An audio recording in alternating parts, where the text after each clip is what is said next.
So for the installation,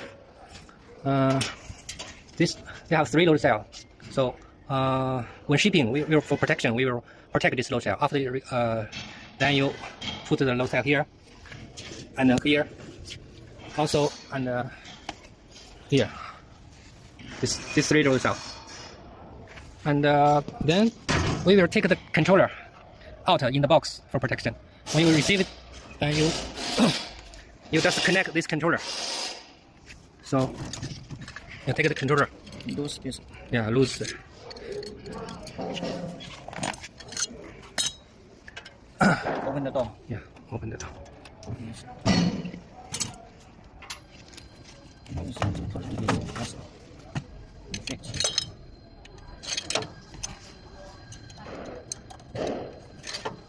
It's the screw. This also some. Then this cable.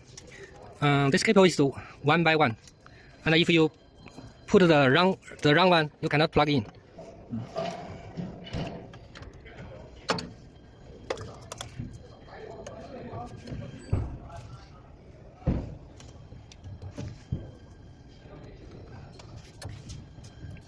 Marker.